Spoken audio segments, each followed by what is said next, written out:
สำหรับวิดีโอตัวนี้เนาะแม่เราจะแก้บทฝึกหัดตัวนี้จะเป็นบทฝึกหัดที่ไหนบทที่18ของนักเรียนเคมีศาสตร์ม .7 อยู่ในหัวบทระหว่างพวกปฏิกิริยาระหว่างอาซิดและก็บาสเซอร์เลยฮะเนาะโอเคซึ่งคำถามข้อที่1ตัวนี้เขาจะถามว่าจงเขียนสมผลปฏิกิริยาระหว่างอาซิดและบาสเซอร์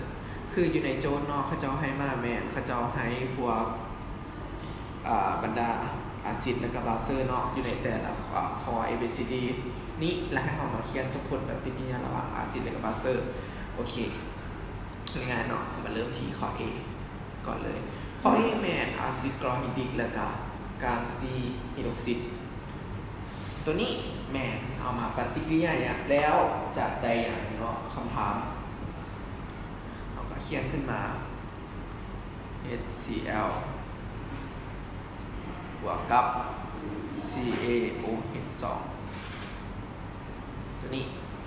โดยทั่วไปแล้วปฏิกิริยาระหว่างอาซิดและบาสเซอร์แมนมันจะได้เกลือกับน้ำเนาะคือโดยทั่วไปมันจะได้เกลือกับน้ำแต่ก็มีอาซิดบาสเซอร์บางตัวที่ปฏิกิริยากันแล้วโบได้เกลือกับน้ำแต่ว่าลักๆแล้วอยู่ในบทนี้แมนมันจะได้เกลือและก็น้ำซึ่งวิธีการเบิ่งก็คือเขาจะได้เกลือกับน้ำแบบใดเนาะคือก่อน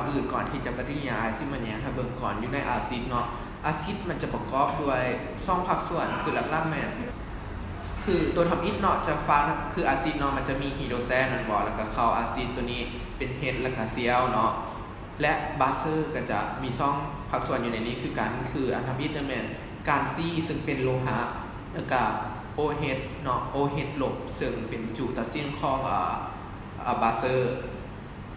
แล้วเวลามันปฏิกิริยากันปุ๊บ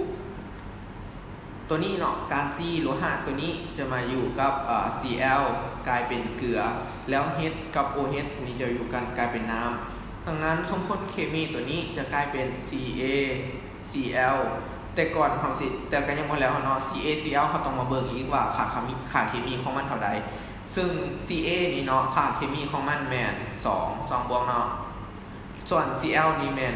1ฉะนั้นเวลาเขียนเราต้องเอาค่าเคมีมันสลับกันจะกลายเป็น CaCl หอย2บวกให้น้ำ HOH เนาะน้ำเขียนเป็น H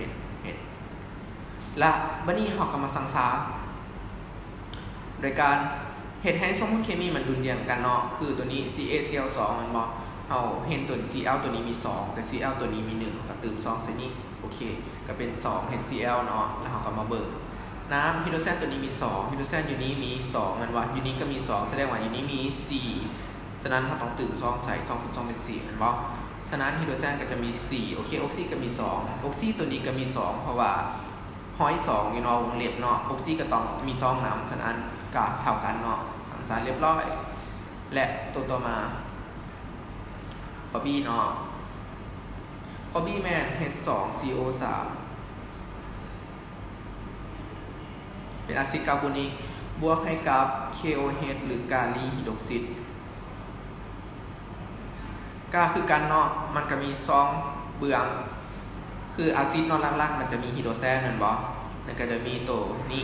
จุตัวนี้ CO3 ก็คล้ายๆกับอโลหะเลยตัวนี้ก็เป็นโลหะแม่นบ่ K แล้วก็ OH ก็คือเก้าเวลามันมาจับคู่กันตัวนี้ก็มาอยู่กับตัวนี้แล้วตัวนี้ก็อยู่กับไฮโดรแซนก็เป็นเกลือและน้ำมันบ่ก็จะกลายเป็นKCO3 แม่นบ่แต่ว่า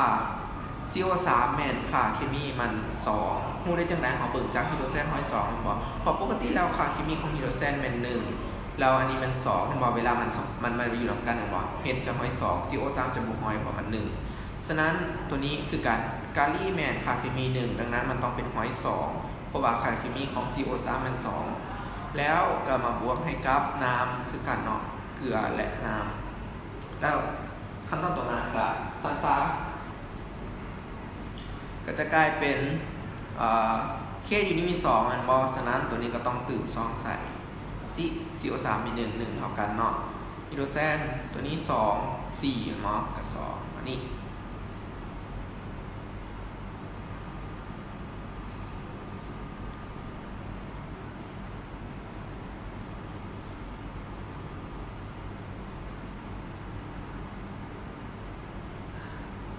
และต่อมาคอสซีเนาะ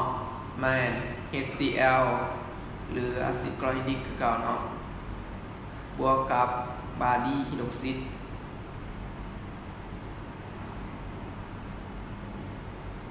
ตัวนี้ก็คือเก่านั่นบ่ Cl ก็จะมาจับอยู่กับบารีและ H ก็อยู่กับ OH เนาะก็จะกลายเป็น BaCl ตัวนี้ก็คือการเนาะค่าเคมีเฮามาเบิ่งอยู่นี่ก็ได้ค่าเคมี OH มันถือไว้ตลอดเลยว่า1ฮิโดรเซนกับ1เนาะแล้วเฮาสังเกตเห็นว่า OH มันห้อย2มันบ่ฉะนั้นค่าเคมีของบารีมัน2นี่คือการบ่มีหยังห้อยมาไปว่า1กับ1เนาะเวลาเฮาเขียน BaCl มันเฮาว่า Ba 2 Cl เป็น1ดังนั้นเราต้องห้อย2ให้กับ Cl เพราะมันจะมาสลับกันและ H กับ OH จะกลายเป็น H2O เป็นน้ำมันบ่แล้วเราก็มาสังสา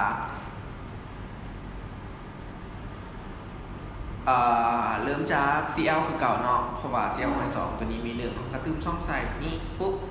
Cl เท่าเนาะ Ba เท่าเฮาอย่างแต่ฮิโดรเซนกระตุ้มช่องใส่นี่ก็เท่าเลยเห็นบ่ข้อ C แล้วเนาะข้อ Dแมน HNO3 อะซิดนิติกบวกกับนาตรีฮิดรอกซิดตัวนี้เนาะมีฮิโดรเซนมีจุ NO3 ตัวนี้ขาดเคมี1เหมือนบอลตัวนี้บุเห็นบุมีห้อยอย่างก็แสดงว่า1เส้นเดียวกันในกรณีนี้ก็เศษ1กับ1เส้นเดียวกันว่า NaOH ของ OH ต้องห้อยเพราะว่าคุณว่า OH เป็น1ฉะนั้นนาตรีก็ต้อง1ตัวนี้จะได้อยู่คือเก่าเนาะ Na ก็จะมาอยู่กับ NO3 และ H ก็อยู่กับ OH ก็เป็นน้ำก็จะเป็น NaNO3 บ่ห้อยเนาะว่าเคมีค่าเคมี1และ1เข้ากันและบวกให้กับน้ำฮิโดรเซนมี2มันบอกอันนี้1อันนี้1มันเป็น2ออกซิมี1ก็แสดงว่าเท่ากันแล้วตัวนี้แม่นเฮาจะบ่ได้สังสารโอเคเนาะสำหรับข้อนี้ก็มีแต่เท่านี้อันบอกว่าเขาจะให้เขียนสมผลปฏิกิริยาระหว่างอาซิดและบาซิลสมผลปฏิกิริยาระหว่างอาซิดและบาซิลก็จะได้เกลือและน้ำ